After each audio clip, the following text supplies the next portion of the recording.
আপনাদের দালাল দাস আওয়ামী ফাঁসিবাদ বাংলাদেশে ফিরবে না। বাংলাদেশ বদলে গেছে।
আমাদেরকে বাধ্য করবেন না দ্বিপাক্ষিক প্রতিবেশী সুযোগ সেই সম্পর্ক থেকে একটা হস্টাইল রিলেশনশিপে আসতে এবং এর পুরো দায় ভারতবর্ষের এবং দিল্লির সরকারের।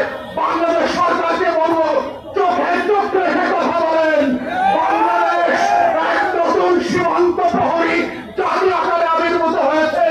নাটো পররাষ্ট্র নীতির কোনো প্রয়োজন আর করবে না। আসেন আপনারা যতদিন সাহসীভাবে ভূমিকা রাখবেন বাংলাদেশের প্রত্যেকটা নাগরিক 11 দল হোক আর 11 দলের বাইরে হোক আমরা আপনাদের পাশে থাকবো লাল সবুজের পতাকাকে পাহারা দেওয়ার জন্য। সেই আহ্বান রেখে আমার বক্তব্য এখানেই শেষ করছি। আসসালামু আলাইকুম।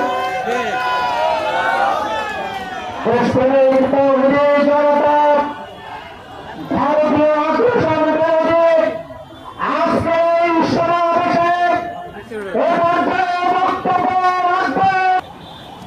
আসসালামু আলাইকুম ওয়া রাহমাতুল্লাহি ওয়া বারাকাতুহু।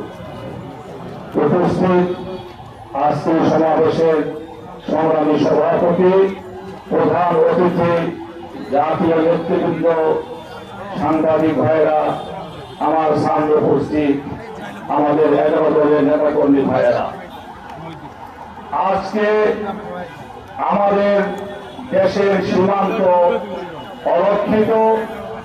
প্রতিদিন সীমান্তে খুন হচ্ছে, প্রতিদিন সীমান্ত দিয়ে ভারত অবৈধভাবে মুসলমানদেরকে পুলিশিং করতেছে।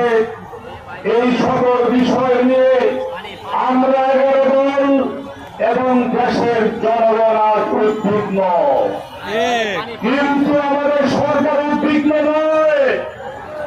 আমাদের সরকার আজকে তারা ব্যথিত নয়।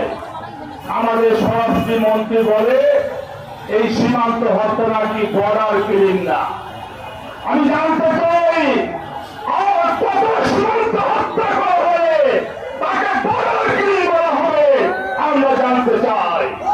আজকে পরিষ্কার হয়ে গেছে এই সরকার যাদের সহযোগিতায় যাদের হিসাবে ক্ষমতা এসেছে তাদের বিরুদ্ধে কথা বলতে ভয় পায়। আজকে দেশের জনগণ ভারতের কোন দাবিদার সরকার দেখতে চায় না।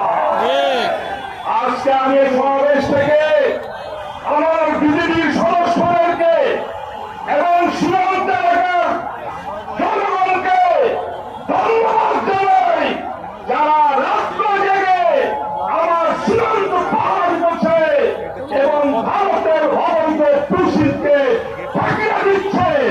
পরিষ্কার বলি, বিজেপি ভাইয়ের আপনারা এগিয়ে যান, সীমান্ত এলাকার জনগণ আপনারা এগিয়ে যান, সারা বাংলাদেশের জনগণ আপনাদের সাথে রয়েছে।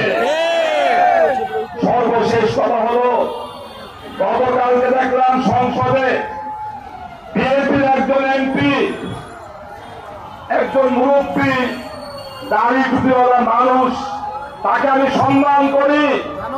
এই বিএনপি জাতীয়তাবাদে ও ধর্মীয় মূল্যবোধে বিশ্বাসী দল, যারা নজরুল ইসলাম গান করতেছে,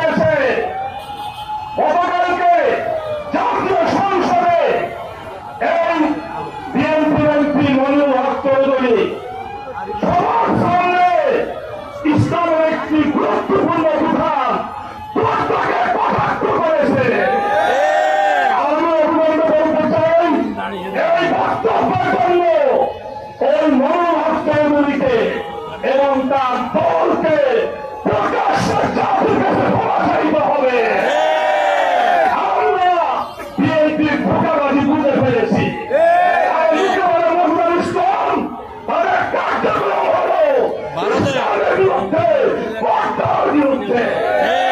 তাই সরকারকে বলবো, আপনারা ভারতের সাথে সম্পর্ক রাখবেন, তবে নতজানু সম্পর্ক আমরা মেনে নেব না। আমরা সাহসিকতার সাথে আমার দেশের স্বাধীনতা বজায় রেখে বীরত্বের সাথে সম্পর্ক রাখবেন, আমরা সেই সম্পর্ক চাই। এই বলে আমার বক্তব্য শেষ করছি। ওমা তাওফীক ইল্লা বিল্লাহ।